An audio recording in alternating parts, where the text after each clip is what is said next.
EVO. This series contains adult language and depictions of graphic violence. Listener discretion is advised. So, Jeff, you ever think of something that you wish you would have invented? Oh, yeah. I mean, on the list, the top of the list for me is stuff that makes your hair grow. Right. You know, when I was, as you know, when I was really young, I started losing my hair. And at that time, I remember wishing I could invent something. And then as the years went by, I realized, holy shit, if you could give someone a pill that would grow their hair back, you'd have more money than anyone in the world. You? No, maybe Viagra. But that was found by mistake. They were testing a blood pressure pill, and all the fucking guys got boners. But other ones, you know, penicillin's the same thing. They discovered it by mistake. Vulcanized rubber. There's a lot of stuff, Yeah, it just happened. But I just can't get the Viagra image out of my mind. All these guys in a lab sitting around taking these pills and walking around with hard-ons. Yeah. But it's interesting because it's not really an invention, but it's a discovery from trying to improve pills for the heart and angina. Yeah, and a lot of things that we think of as inventions really aren't. Like fire isn't an invention, it's a discovery. Inventions are kind of more like making something that isn't naturally occurring in the world. Right. Did you ever invent something that became a thing, or think of something or wish you did? When I first saw the first digital calculator, you know, and I saw the numbers in it, I'm like, this would be cool if they could put phone numbers in it. And I didn't patent it. I was an idiot. They probably already had the patent by that time, but yeah, we didn't have those kind of digital phone books for years later. I invented lots of things in my head, but right. I think when I was a very young kid, I invented jetpacks. Before there was a jetpack, I had a fantasy of being able to fly with a machine like that. Well, that's cool. You should have drew a picture and patented it. The shit still didn't get delivered. I was told that I would have one by the time I was 18. They have them now. Yeah, but kind of cool. You can't exactly get one at Walmart. No. Eventually you will. Why are we talking about inventions today? Well, we are going to talk about inventions, and we're going to talk about some of the inventors, too. And one in particular that's been lost to history, Nikola Tesla's death ray.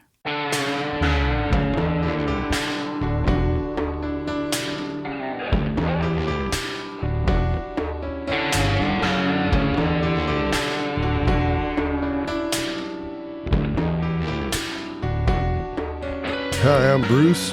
And I'm Jeff. Welcome to Taboo Treasures, a weekly podcast that explores the human obsession with objects of extreme rarity and infamy.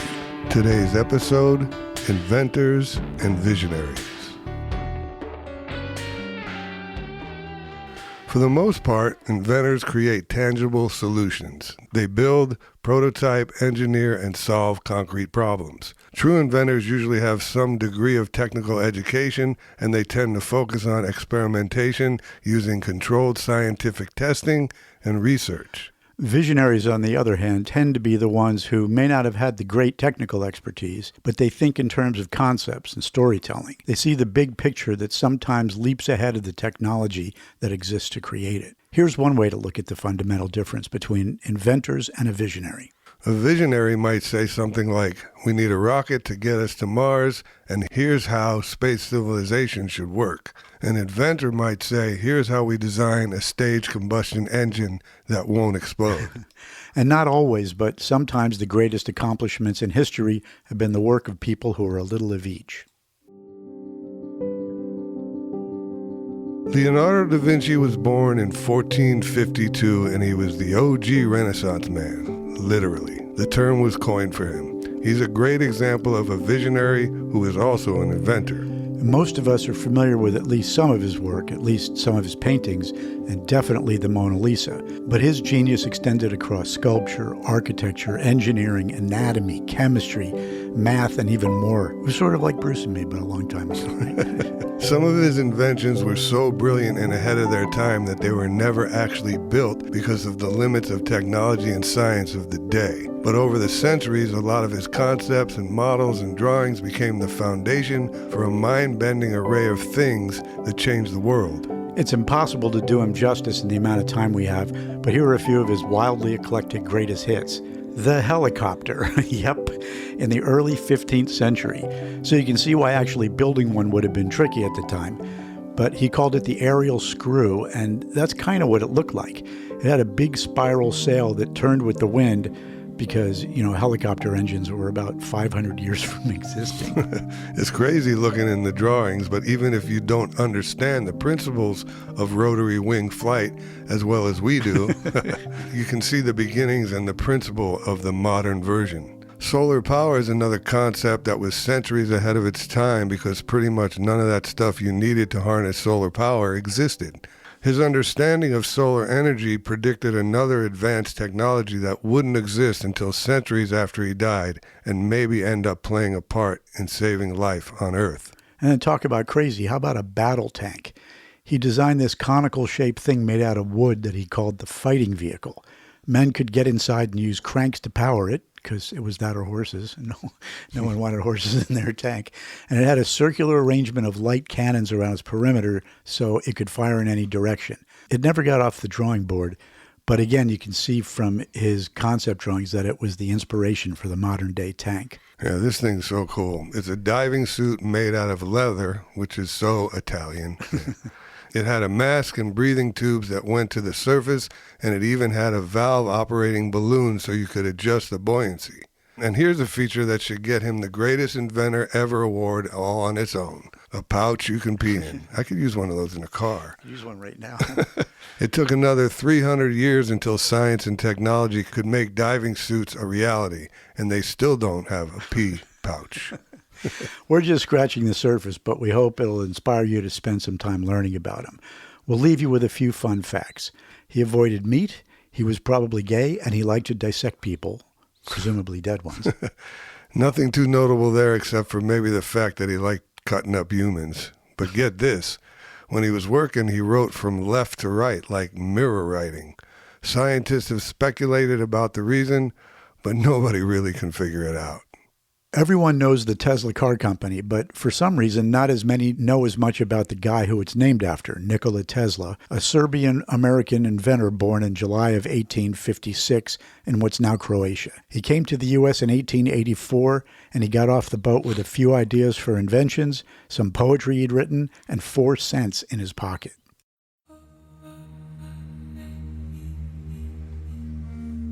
Tesla patented a crazy number of inventions that literally changed the world. Among other things, he patented the rotating magnetic field, which is still the basis for most AC-powered machinery that's still in use. And he developed the 3-phase system of electric power that is still used to this day. His first job here was working for Thomas Edison. We don't have the time to get to it in detail, but to put it mildly, they didn't get along. And that was the start of a legendary rivalry. Yeah, after he left Edison in 1898, he went to work for George Westinghouse, the guy who founded Westinghouse Electric Company in Pittsburgh. At the same time, Edison was deeply involved with Westinghouse's main rival, the General Electric Company, and that was the start of a gigantic power struggle, literally. There was a war between Edison's DC power and Tesla's AC power. Today, AC is the main system used in cities, and DC leans more towards manufacturing and heavy machinery. But at the time, AC won out. Tesla moved to Colorado Springs in 1899 for a couple of years, and that's when everything started going off the rails for him. He did do some incredible work there, like lighting 200 bulbs wirelessly from 25 miles away.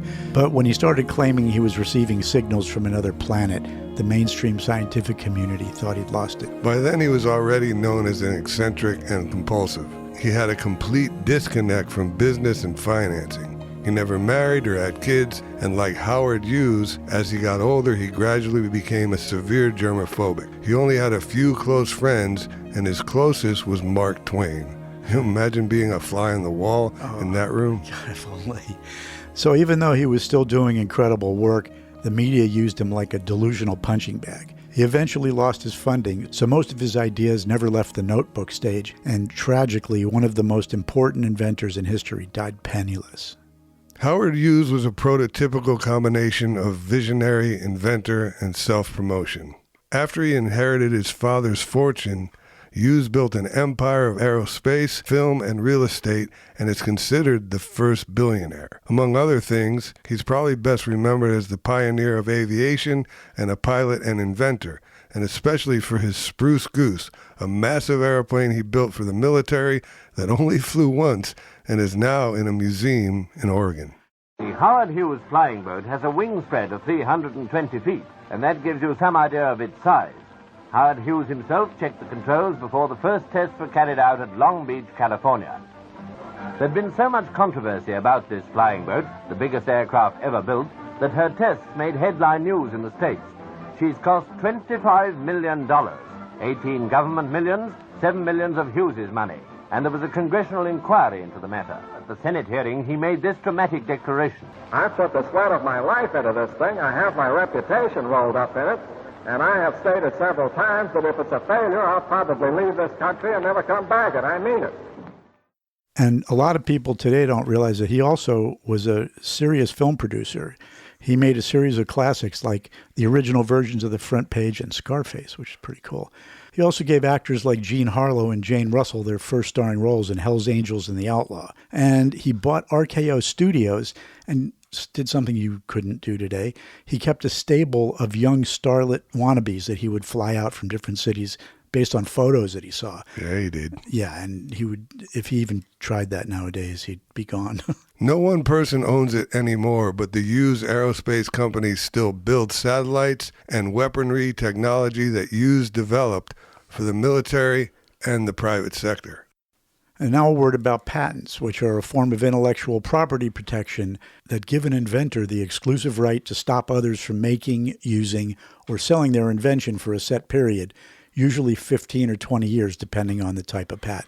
Yeah, the first U.S. patent ever issued was on July 31st in 1790 to Samuel Hopkins, an inventor from Philadelphia, for a process to manufacture potash and pearl ash, which at the time were key ingredients for making soap, glass, and fertilizer. The patent was signed by George Washington, and it was the first step to establish the U.S. patent system and laying the groundwork for protecting American innovation. But patents are a funny thing. We talked a little bit about Alexander Graham Bell in an earlier episode. Bell was awarded the patent for the telephone, and he's considered by pretty much everyone to have invented it. But the truth is more complicated. There were other inventions and scientists doing similar work at the time, even some who created the technologies that Bell used years before. In fact, an inventor named Elisha Gray, who was working on the telephone at the same time, almost got it, but Bell beat him to the patent office. And that would be interesting on its own, but it was so close that if Gray had gotten to the patent office just a few hours earlier,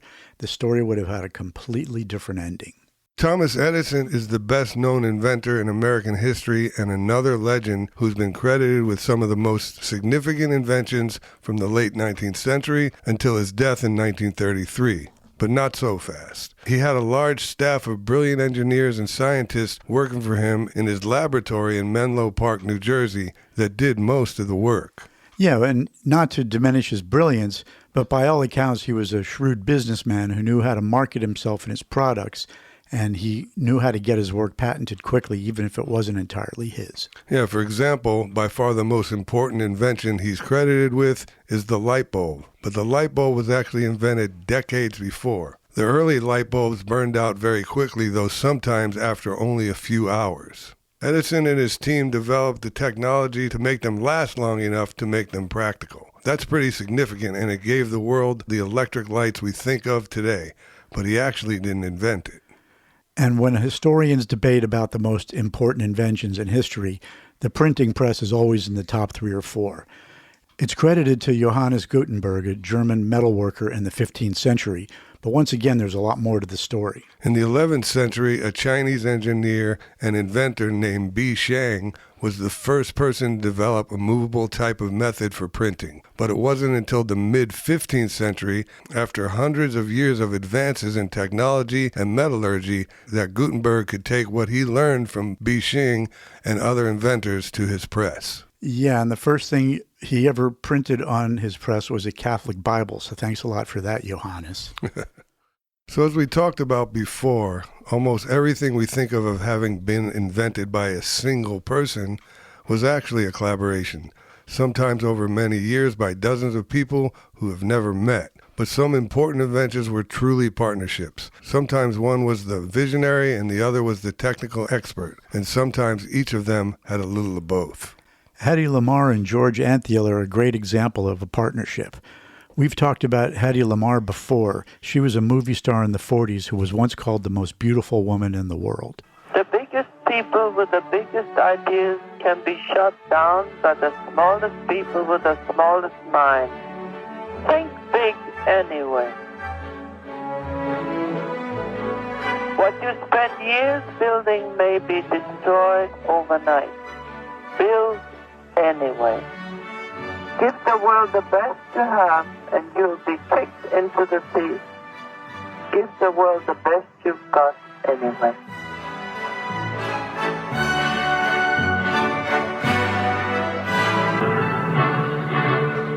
But she was a lot more than just a pretty face. She was a self-taught but serious inventor. Among other things, she's credited with the idea for an improvement to the wing design of Howard Hughes's planes. She also developed a tablet that would dissolve in water to create carbonated drinks, but she even admitted it ended up tasting like Alka-Seltzer. George Antheil was also in the arts. He was an avant-garde film composer, and he was also an inventor. Lamarr and Antheil met at a dinner party, and they hit it off when they started talking about the war. Lamarr told him about her ideas for a radio-guided torpedo that could be protected from jamming by rapidly changing frequencies. She called it frequency hopping. This was a movie star. They developed frequency hopping using a player piano that Antheil owned to randomly change the signal sent between the controlling ship and the torpedo in short bursts over a range of 88 frequencies on the spectrum, which is the same number of black and white keys on a piano keyboard. The code for the sequence would be held identically by the controlling ship and in the torpedo. This basically encrypted the signal because the enemy didn't have the power to scan and jam all 88 frequencies at the same time. And even though they were granted a patent for it in 1942, the U.S. Navy didn't use the technology during the war. But it was later used during the Cuban Missile Crisis in 1962. Eventually, frequency hopping became a cornerstone of wireless communication, and it laid the foundation for modern technologies like Wi-Fi, GPS, and Bluetooth. Antheil died in 1959 and Lamarr in 2000, but they finally got the recognition they deserved for their work in 2014 when they were both posthumously awarded the Pioneer Award by the Electronic Frontier Foundation and inducted into the National Inventors Hall of Fame in 2014. Steve Jobs and Steve Wozniak met in 1971 while Wozniak was in college and Jobs was still in high school. Their first business partnership began later that year when Wozniak, or Woz as he was known, read an article called Secrets of the Little Blue Box in the October 1971 issue of Esquire. Yeah, with one of these little blue boxes, you could make free long-distance phone calls, which at the time were expensive. Wozniak started to build his own version of the blue box, and Jobs handled the business end. They managed to sell about 200 of them for $150 each and split the profits. Jobs later told his biographer that if it hadn't been for Wozniak's blue boxes, there wouldn't have been Apple. In 1975, new microcomputers like the Altair 8800 and the IMSIA 8080 inspired Wozniak to build a microprocessor into his own video terminal circuit to make a complete computer. At the time, the CPU he wanted was too expensive. But then when MOS Technology released one in 1976 for only $20, Wozniak bought one and wrote a version of BASIC computer language for it. That led him to start designing a computer for it to run on, and then on March 1st, 1976, he finished the job, the Apple I. Over here, we've got the very first computer we ever built, long before we even started a company, and I hand-wired the entire bottom, soldered it all together. That was an Apple I, the first Apple I computer ever. When Jobs saw it, he immediately saw the commercial potential. At first, Wozniak wanted to share the schematics of the machine for free, but Jobs convinced him that they should build and sell bare printed circuit boards for the computers to Hewlett-Packard because Wozniak worked there at the time. He tried, but HP passed on it 5 different times, so eventually Jobs convinced him to go into business together and start a new company of their own. To raise the money they needed, Jobs sold his Volkswagen minibus for $1,500, and Wozniak sold his HP 65 programmable calculator for $500. And on April 1st, 1976, the Apple Computer Company was founded by Jobs, Wozniak, and a retired electronics industry executive named Ronald Wayne. Wayne got a 10% stake in the company, but less than 2 weeks later, he left Apple and sold his 10% share back to the two Steves for a total of about $12,000 in today's money. Imagine being that guy. Oops. Apple took off, but Wozniak wasn't interested in the corporate and political aspects of running a big company. He wanted to stay in the lab, but Jobs was driven by his vision for a huge, influential company, and he embraced the business and marketing side of things. And the rest, as they say, is history. Are you a conceptual thinker? Do you consider yourself a visionary? Or are you the kind of person who likes to bring other people's visions to life? Let us know at Taboo Treasures on Instagram and TikTok, or you can email us at tabootreasures@evocreative.com. Gentlemen, my name is Dr. Evil. In a little while, you'll notice that the Kreplakistani warhead has gone missing. If you want it back, you're going to have to pay me $1 million. Sorry. $100 billion. Gentlemen, silence. If you ask someone on the street what Elon Musk invented, they'd most likely say the electric car or rockets, but the truth is he never invented anything. On the other hand, whatever you think of him, you can't say he isn't a visionary and marketing genius. Yeah, in 1995, he founded his first company, Zip2, with his brother Kimball and a Silicon Valley angel investor who liked startups, Greg Curie. They developed and marketed an internet city guide for the newspaper publishing industry with maps, directions, and yellow pages. They sold Zip2 for $307 million in 1999, and Musk's share was $22 million. Yeah, and a lot of people think that Musk was the creator of PayPal, but he really wasn't. In 1999, Musk co-founded X.com, an online financial services and email payment company, and within its first few months, they had over 200,000 customers. Yeah, but the company's investors thought Musk was too inexperienced, and they replaced him. They renamed the company PayPal, and in 2000, eBay bought it for $1.5 billion. So even though Musk didn't actually create it, he was the largest shareholder, and he got $175 million for his piece of the company. PayPal wasn't using the X.com domain, so in 2017, Musk bought it from them because he said it had sentimental value, but the sales price was never made public. Tesla, the car company, was originally called Tesla Motors, and it's another one that he gets credit for creating but didn't. It was actually incorporated in July of 2003 by Martin Eberhard and Mark Tappening, both engineers and businessmen, and they played active roles in the company's early development before Musk's involvement. In February 2004, Musk helped them with their first round of financing, and he invested over $6 million of his own. That made him the majority shareholder, and he joined Tesla's board of directors as chairman, and the rest is history. His $6 million investment is now known to be worth $1 trillion. He knows how to make fucking money, that guy. Yeah, and one that he actually you do have to give him credit for was when in 2001 he got involved with the nonprofit Mars Society, and he discussed funding plans to place a growth chamber for plants on Mars. He needed a way to launch greenhouse payloads into space, so he tried to buy ICBMs, intercontinental ballistic missiles, from a Russian company. You got to give him credit, but that didn't work, so he decided to start a company to build affordable rockets, and he did.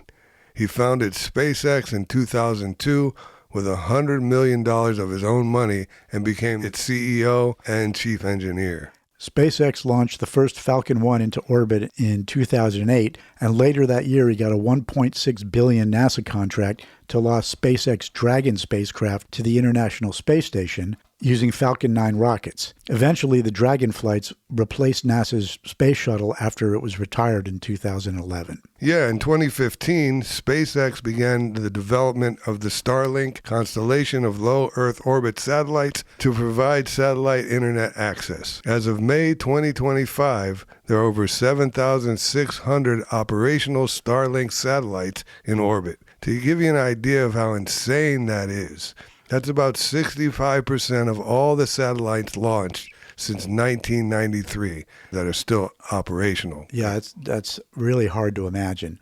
During the Russian invasion of Ukraine, he provided free Starlink service, and that gave the Ukraine military internet access and communication. And to his massive credit, Starlink absorbed the cost of about $400 million a year. Yeah, but during the Ukrainian counteroffensive in 2022, he denied Ukraine's request to activate Starlink over Crimea to help them defend themselves from an attack against the Russian Navy. He was afraid that Russia would respond with nuclear weapons. The politics are complicated, but for the most part, Ukraine now has access to most of the Starlink network.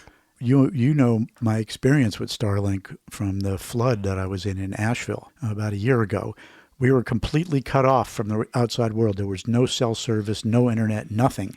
And within a couple of days, he set up Starlink communications so that Asheville could have communications with the outside world. Yeah, he'll probably take it away, though. Yeah. Well, yeah, I mean... why? He's just got too much power. He's a real Dr. Evil. He kind of is. I mean, even the thing you were just talking about with flipping the switch on Ukraine, yeah. He could make international military policy. He could tell which countries could get what. It's insane. Yeah, he's very, very dangerous, but totally normal in his tweets. There's a pretty robust market for collectible inventions, and it's fun to look back at some of the more ridiculous ones that actually got patents but were complete junk. Yeah, and if you wanted to be like Jesus and walk on water but didn't want to work at it, there were sea shoes with propellers. I'm sure those worked out great, didn't they? They probably worked great. And baby cages, what's the baby cage? Was that actually a thing? I think it's the same as a dog cage with the word baby on it. And this one, there was a portable radio hats, which is cool, but what is an anti-pervert dog collar? Can we move on? We don't want to know. Yeah. How about the mustache guard, the breast douche, cholera pants? We don't know either. The list goes on forever, but since they don't really count, we made a list of a few that do. As you can imagine, some of them are incredibly collectible, and even more so because so few original examples exist. Sticking to the inventors we talked about today with our collectible list, for Edison, there's a set of 5 early Edison bulbs that sold for $30,000 at an auction in Dallas in 2016. And this one's funny. The keys to Thomas Edison's Menlo Park lab were sold at auction for $60,000. How do you know they didn't go to Home Depot? I know, make a copy, right? Yeah. An original model of Alexander Graham Bell and Thomas Watson's first telephone from 1881 that included original patent paperwork and a tag with his name sold for $40,000 at a historical telephone auction by Bruneau and Company in Rhode Island. An R&R auction also sold an 1878 letter from Bell to his father that included a diagram of the telephone for $92,800. Back to Da Vinci, his Codex Leicester, a scientific notebook and manuscript that contains Da Vinci's writings and drawings on subjects like water, astronomy, and geology. Bill Gates bought it in 1994 for $30 million. Gates made it available for loan to museums around the world, and just the fact that it survived all these centuries is almost impossible to believe. And then back to that Catholic Bible that Gutenberg printed, thanks. There's said to be about 49 remaining complete copies of them in existence, and almost all of them are owned or co-owned by academic institutions or museums, but a few have been privately owned over the years. In fact, as recently as 1987, a copy was bought by a major bookseller in Japan for almost $5.5 million, which made it the most valuable book in the world at the time. And that brings us to the inspiration for today's episode.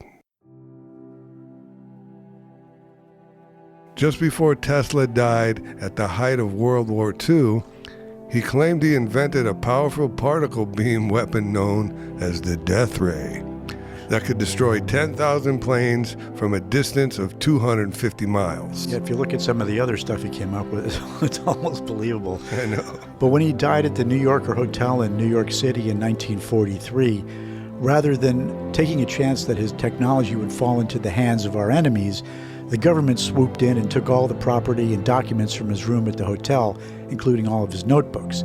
What happened to Tesla's files from there, as well as what was actually in them, is still shrouded in mystery. Yeah, so after years of questions about possible cover-ups, the FBI declassified about 250 pages of Tesla's related documents under the Freedom of Information Act in 2016 and 2018. But even with the publications of these documents, a lot of questions still remain unanswered, and some of Tesla's files are still missing. In 1952, a U.S. court declared Tesla's nephew the rightful heir to his uncle's estate, and he had all of Tesla's files and other materials sent to Belgrade in Serbia, where they're now in the Nikola Tesla Museum. But the FBI originally recorded about 80 trunks among Tesla's effects, and only around 60 arrived in Belgrade. So... where are they? Yeah. The value of Tesla's collectibles varies widely. In 2015, one of his hand-signed letters sold for almost $14,000. Then in January of 2022, one of his letters sold for $50,000. And in the same month, another one was bought for $340,000 at R&R auctions. So if Bill Gates paid $30 million for Da Vinci's Codex, what would Tesla's death ray papers be worth? If you could find the missing trunks, that is.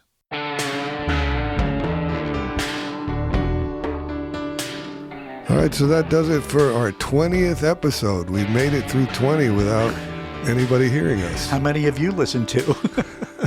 We've listened to 20. Well, we hope you liked it, and please share it with your friends and tell people about the show and communicate with us. You can reach us where, Jeff? You can find us at Taboo Treasures on Instagram and TikTok, or you can email us at tabootreasures@eviocreative.com. Bye-bye. From Evio, Taboo Treasures is produced by Bruce Whitkin and Jeff Levine. Executive producer Brandon Morgan. Music by the Lonely Bulls.